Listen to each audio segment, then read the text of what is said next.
Welcome to I Need to Know Show, a production of the Public Trust Network.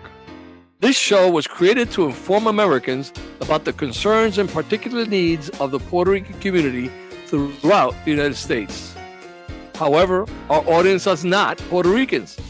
Rather, the American public at large, who actually have the power that Puerto Ricans do not have.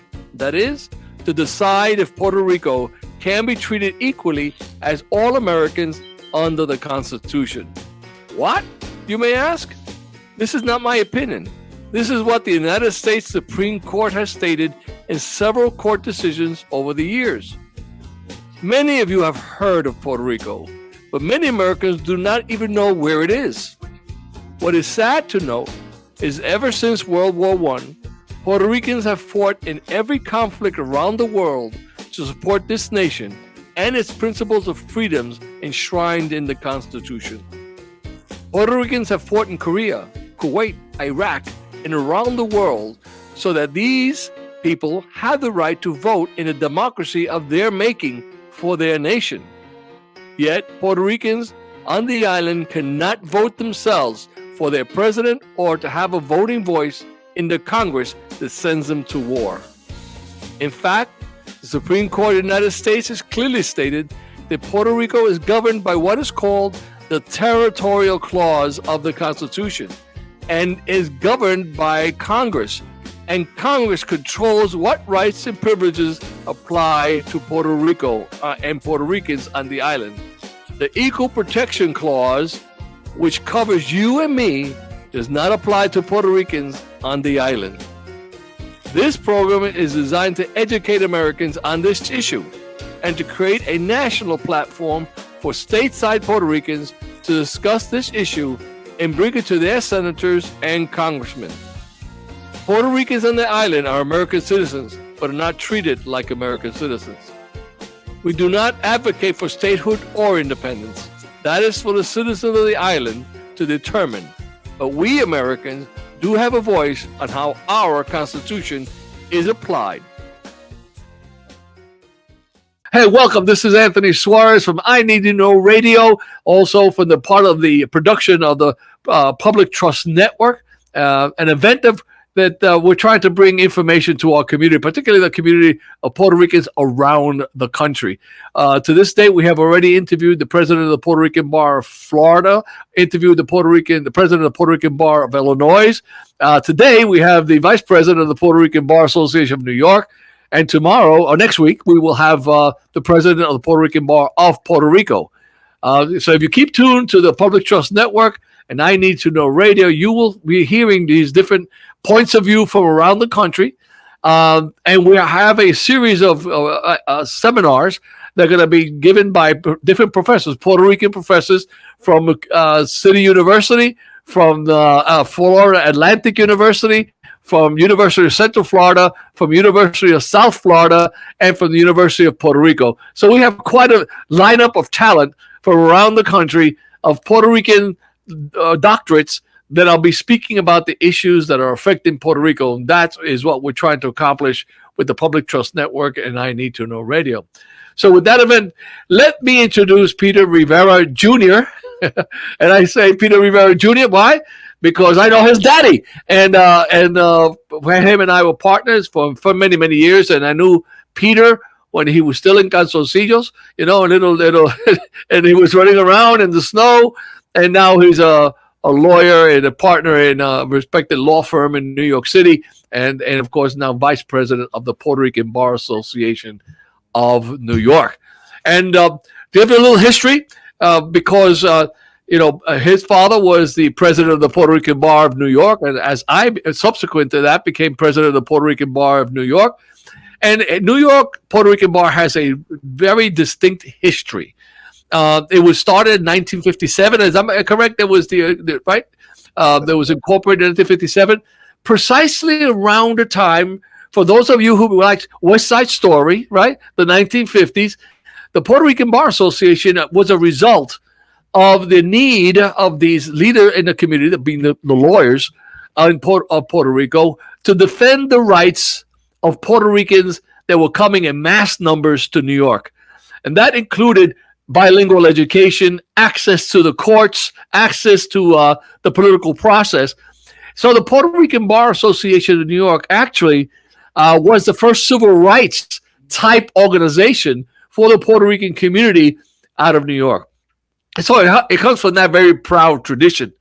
From that sprang the Puerto Rican Legal Defense and Education Fund, who now call themselves Latino Justice. All right. There's a whole issue behind that, and we could do a whole show on that issue as to why it was changed. But when I was president in New York and I was president here in Florida, I resisted that change, because the Latino community in general in the United States was much larger than the Puerto Rican community. It gets consumed by the immigration issue.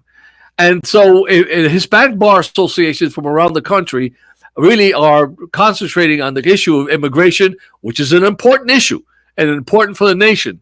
But if we, the Puerto Rican community, subsumed ourselves or allow ourselves to be consumed by the Hispanic bar, then the issues of Puerto Rico would get lost in the work. We can always work with the Hispanic bar with the needs of the Hispanic community in general, but the Puerto Rican community, who happen to be American citizens for reasons that we can get into, some other day, actually have their own issues, and we have to have voices for our own issues.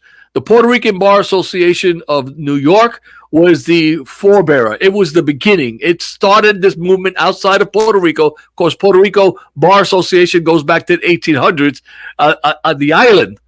But the civil rights movement, the rights for Puerto Ricans in the mainland, started in New York. It started with the New York Puerto Rican Bar Association, and now you are a proud member of that. And so let's talk about the Puerto Rican Bar Association today. All right, Peter, let's talk about that. What are you guys up to? Well, Anthony, first of all, thank you again for letting me come onto your show. As you've said earlier so eloquently, we go way back. Our families go way back, and I'm very proud to be on here with you and to see your son, Christian, participating. As you know, the Puerto Rican Bar Association has been around since 1957. We are one of the oldest affinity bar associations, representing not only Puerto Ricans, but Latinos in New York City, in New York State. We were the first, and obviously we expanded so that now we have chapters all over the United States. We have chapters in Orlando, we have chapters in Illinois, and it's great. It's great that we are able to, we were able to expand that way. That being said, we still have a lot of work to do for the Puerto Rican community. Only recently, the Puerto Rican Bar Association was chosen to sit on a panel of other bar associations to help choose and interview different judges that were going to preside over the Court of Appeals, judges that Governor Kathy Hochul was looking to vet. And so we participated in that process starting in 2021. So from 1957 to 2021, we were not chosen. We were not part of that process. We've finally come a long way, and we've now been chosen to be part of that process. But there's still more to do. We've had some highs and lows in this last year. Recently in the fall of last year, there was an opening on the Court of Appeals, and we were lucky enough to sit on that panel to interview the various qualified judges that were being vetted to sit on the Court of Appeals. And we had a judge, Justice Hector Lasalle, who is the presiding justice of the Second Department of the Court of the Appellate Division in New York State. He was chosen by Governor Hochul to not only sit on the Court of Appeals, but to be the first Latino and first Puerto Rican presiding justice on the Court of Appeals. And unfortunately, the political process took its toll in earlier this year, and the New York State Senate and their Judiciary Committee voted against Justice Lasalle. and it was very political. It was a very politicized process because Justice Lasaya, they pulled out a few different cases that Justice Lasaya had written and been a part of, and they were saying that he was too liberal. I'm sorry, too conservative. And it was the liberals on the Senate Judiciary Committee that were blocking him from being nominated. Right. And it's very unfortunate because, you know, this is the first time that we have a Latino, a Puerto Rican, being chosen as the presiding justice, the chief justice on the Court of Appeals. And it seems like we just got, you know, we were going up for that layup, and we just got, you know, swatted away from us. Just so, by the way, just so that people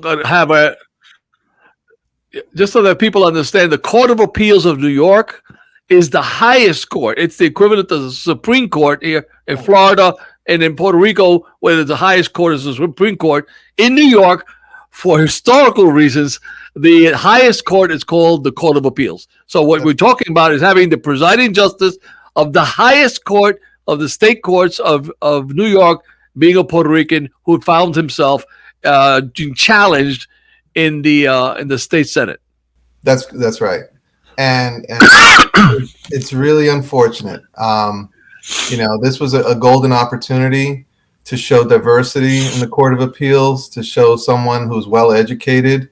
You know, Justice Lasaya is the current presiding justice of the, as I said, of the Second Department, which is the largest appellate state court in the United States. They handle the most cases. They have the most cases on their docket, and he has streamlined that Second Department to make it now more functional and easier to navigate. And that was all his work. And, you know, he was chosen based on merit. He was nominated based on merit, and he was rejected based on politics, and not even his politics. It was the politics of the senators that rejected him. Well, let me tell you, I got to tell you that, you know, I hate to sound, I'm one of these old guys that always talk about the old times in my days, but, you know, you talk this way, and your father and I were very much involved in the selection to the first Puerto Rican ever on the Court of Appeals, Carmen Saparic. So just think about that. I mean, how about that time passing? Interesting, Milan. You know. Interestingly enough, I ran into her not too long ago, and she mentioned you and my father. You know, fond memories of you both, and working with you both during that time. So I'm sure she sends her regards. But yeah, that was both a high and a low point in this last year for the Puerto Rican legal community in New York, and you know, eventually, you know, the judge nominated Judge Rowan Wilson to be the chief judge of the Court of Appeals, and he's a very qualified man. I had the opportunity to interview him, and he's well spoken, well educated, and I'm not taking anything away from him. But we got a consolation prize, you know, in getting Judge Joseph Zayas appointed as the chief administrative judge for New York State. So that's a first in New York, and we're very proud of him, and we're very happy that he was promoted to that position. But it just feels like, you know, the slight against Justice Lasaya was a little bit too much, you know, and it was very unfortunate. But we're very happy for Judge Zayas and his promotion. Well, that battle continues, and it was actually many years ago, again, back to the time when your dad was president of the bar, that we started a judiciary committee from the very beginning, and that is to screen persons who wanted to be judges of the state, because it was learning the political process was not easy for the community, you know, and just as we were starting to become large numbers in the Bronx and Brooklyn, they would change the rules. The political system would change the rules. Your dad was one of those that was out there right in the front in trying to keep up, because as the community leadership, who are not lawyers, were trying to exert political influence, they needed the assistance of lawyers to keep the forces that wanted to keep us from having access to the ballot box by limiting the ability to get on the paper ballots. that required the skills of lawyers. And of course, your dad was one of those that was involved in that challenge, which led to political leadership, which led to then ability to appoint judges at all sorts of level. And so to this day, you guys are still carrying that tradition of screening judges, letting the community know who's qualified, who's not qualified, and so you guys again continue with the legacy that New York bar leaves. Florida has started the same thing. Okay, as a result of your leadership in New York, Florida has a judiciary committee for the lower levels. To screen judges in Florida. Judges have to run for office. And a non-partisan race. Okay, it's not partisan race, non-partisan. So they really need support from the community, and the Puerto Rican bar provides, Florida provides some assistance to the community to qualify these people and help it. So you started New York. Obviously, the beginning you started it all, and New York it continues in the forefront. But now here's the next segue. Peter, because the Puerto Rican community in New York, statistically, and I've got these reports sitting here in front of me, has been being reduced by large numbers. In fact, at one point, I see that from 1970, the Puerto Rican community of New York was 70% of the Hispanics were Puerto Rican.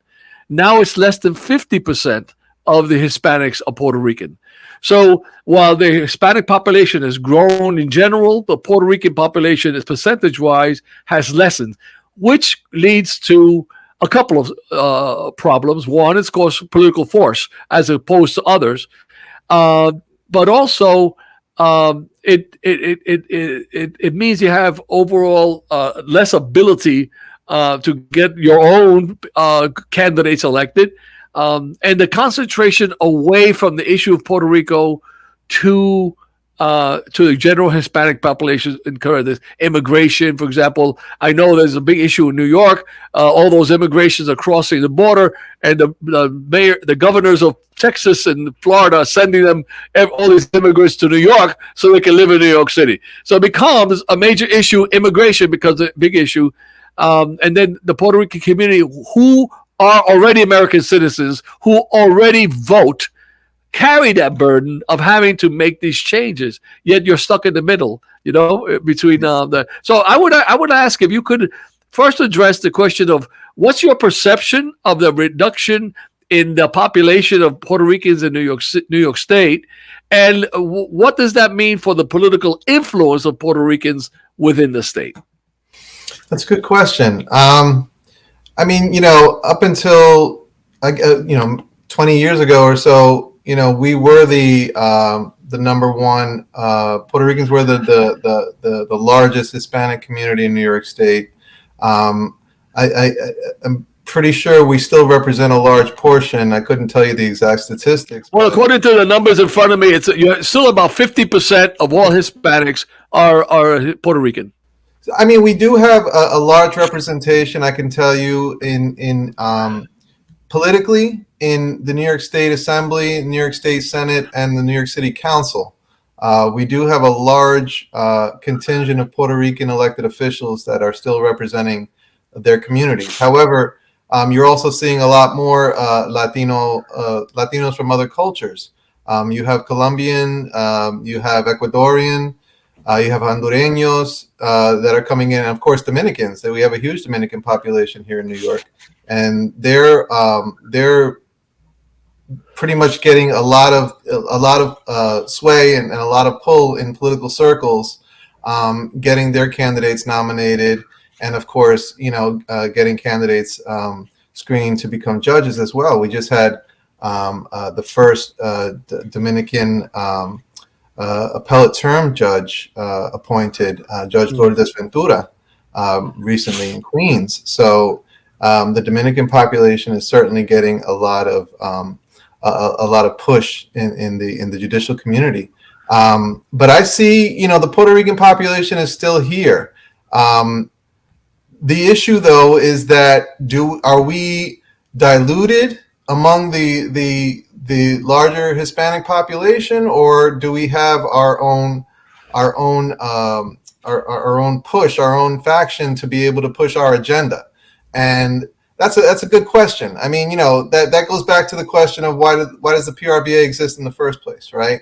Initially, it was to help out the Puerto Rican community, but we found out that in helping out the Puerto Rican community, we had to help others out.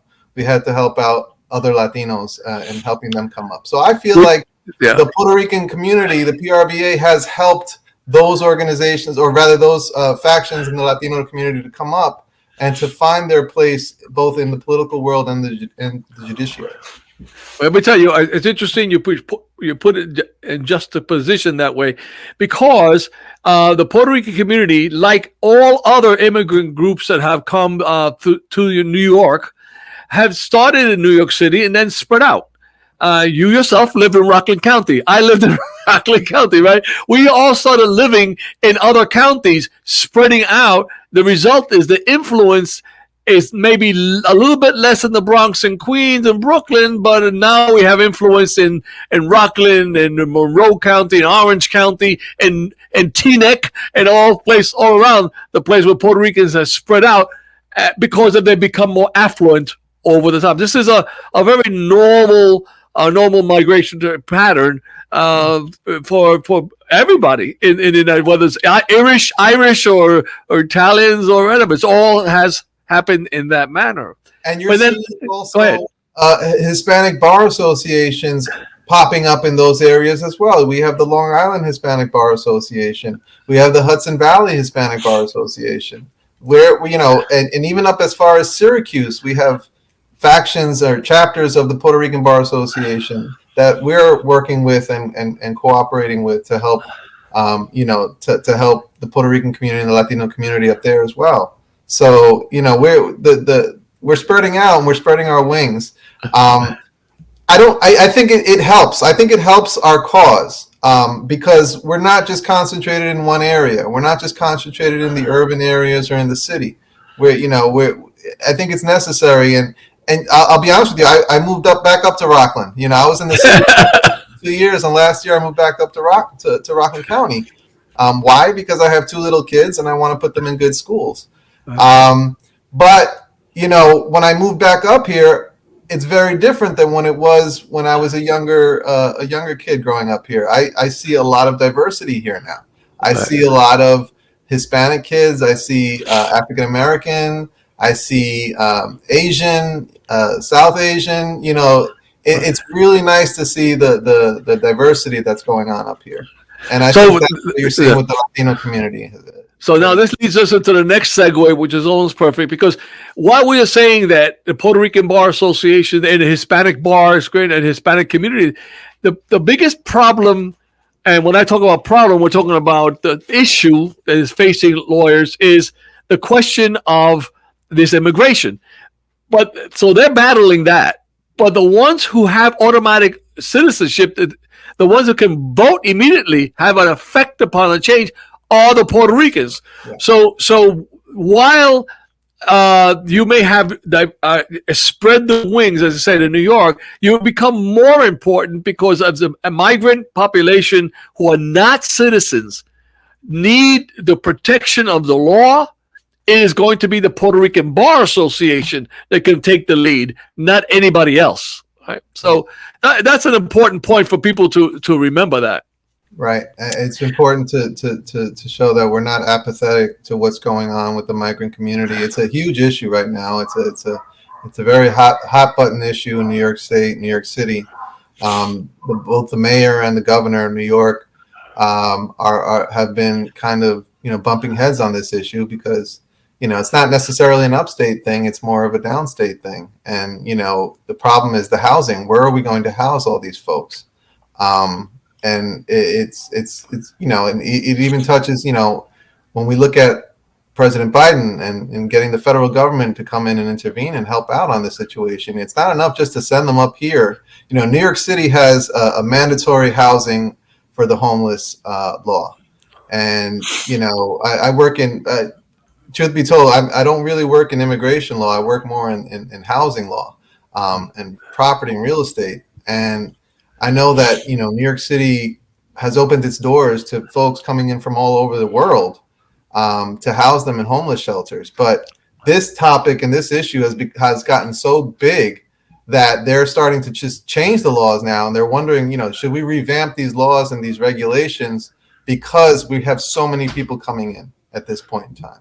And it's such a big issue that, it's still ongoing and we haven't figured it out, but, it certainly needs to be addressed. Which now then leads me to the last two questions I want to give you, because it's so natural, these questions as they come up. We're talking about Puerto Ricans versus Hispanic Americans. We have these problems, but we have another issue, and that is that we are now second and third generation Puerto Ricans outside of the island. And so here we call ourselves the Puerto Rican Bar Association. We go down to the parade. Yeah, Boricua, so Boricua.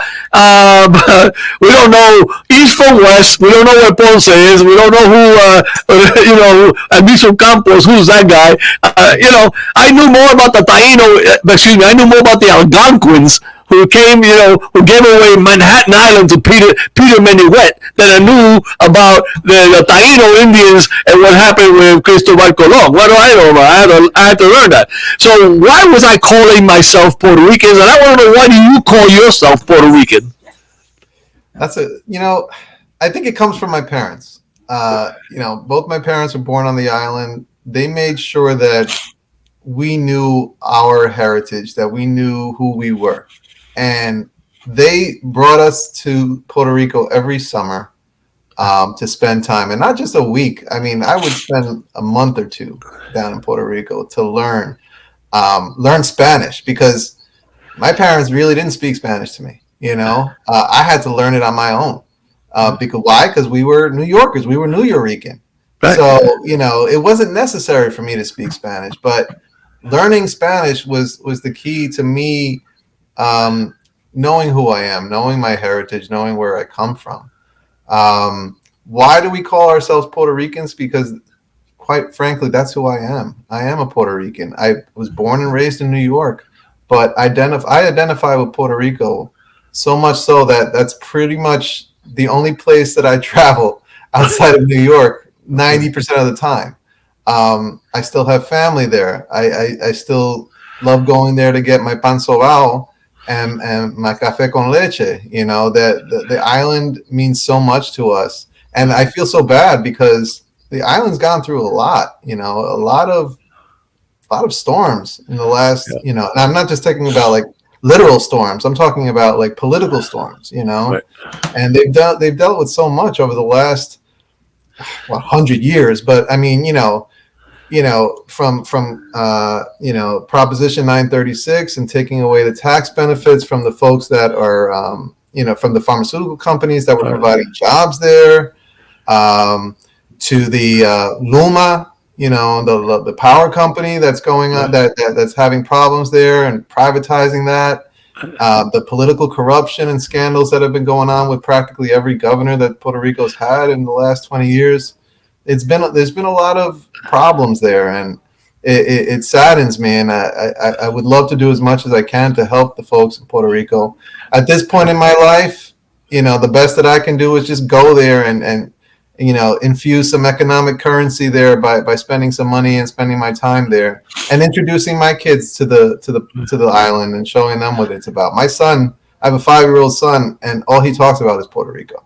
Right. I've taken him there once a year in the last 5 years, and he loves it. He wants to go back every time, and that's what I want the people to know, Peter, that I did not send you the questions ahead of time, all right? Because you have been leading me in segments. Each question says in a row, by the way, just so the questions I had are all coming in segment. I did not send him the questions. Okay, I asked you them, but you did not send them to me. So I'm going to, before I go to the last question, which is perfect segue to what you just mentioned, is I would suggest that if we can keep this platform of the national conference going, that we imply or input a cultural aspect. Because yes, I've like you was a New Yorican, born there. My mother was born in New York in 1930. My grandfather left Puerto Rico in 1920. All right, so imagínate. But still, I call myself Puerto Rican, full Puerto Rican. Why? Because there's a long history to this.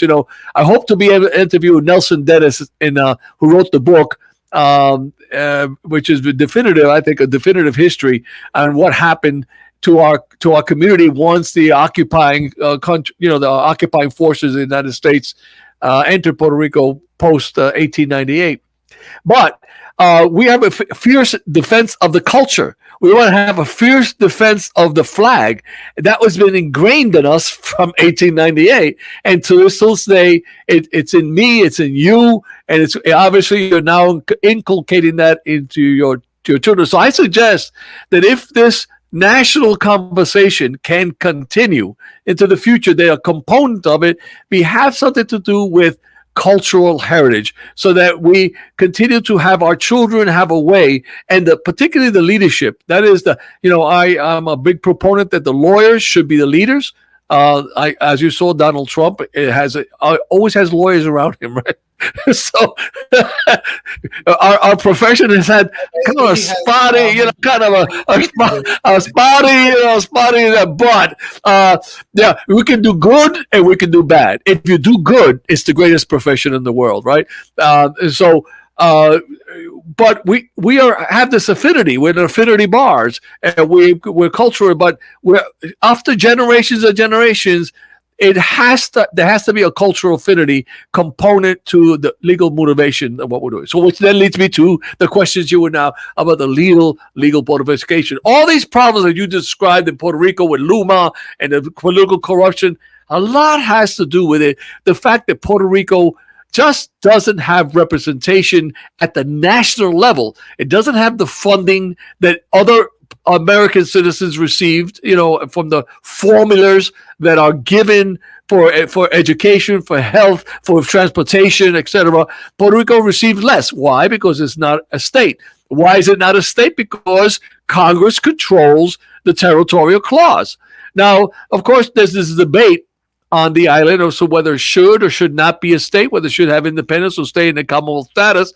And, everyone has a different point of view. I'm not asking you to commit yourself to anything here, much less the bar, because everybody's going to have different points of view on it. But nonetheless, we have to acknowledge that the problem in Puerto Rico, or many of the problems in Puerto Rico, come from the financial status and its political status of not having votes. So I was wondering if you have a sense of where the members in Puerto Rico, the Puerto Rican bar, stand on these issues vis-a-vis Puerto Rico's political status.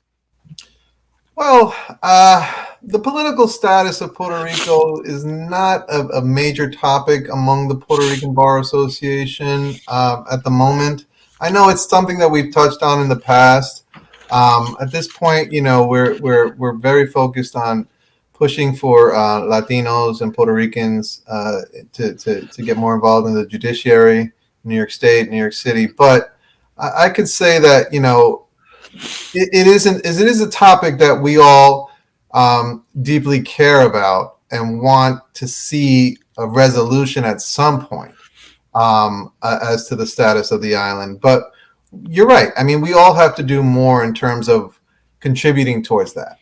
And I think the way to do that is to, as you said, to have a discussion, and not just once, not just twice, to have it every year, maybe several times a year, in order to be able to procure that kind of dialogue so that we can finally get to a point. But the issue is that we also, in my opinion, again, this is not representing the Bar Association, but we have to also lobby our congressional members and senators. Puerto Rico had an opportunity to become a state on numerous occasions. Referendums were held when we had an all-Democratic Congress and a Democratic president, and referendums were held when we had an all-Republican Congress and an all-Republican president. And we never got it. We never had the final answer, the final solution. So does that mean that there's apathy from our political representatives? It seems that way. And what we have to do is push them to no longer have apathy, but to actually want to make a change. And I think this is exactly what we're trying to get, because, I look on television and I see the Faith and Freedom Caucus, or I see the Christian Coalition, ORC, so many other groups. They get together because they have a common cause, and they'll put 1,000 people in a convention center, and then every presidential candidate or gubernatorial candidate shows up to that convention, right? And why is it that we cannot put 1,000 Puerto Ricans in a convention hall, and they come from all different states, so that we know we have access to those representatives to push this issue? Which leads us to goodbye, because that's where I wanted to end this interview. Okay. Listen, I want to say Peter Rivera, Vice President of the Puerto Rican Bar Association, New York, the oldest Puerto Rican Bar Association outside of Puerto Rico, of course, but it is the leader. It's always been in my heart. Siempre va a estar en mi corazón. Listen, Peter, thank you so much for joining us. Say hello to everyone over there for me, and I hope to see you soon. Tony, my good friend, thank you so much for giving me the opportunity to speak here with you. And yes, I will pass along your love, and we send our love to you as well. Thank you. God bless. Gabriel. Yes. Bye-bye.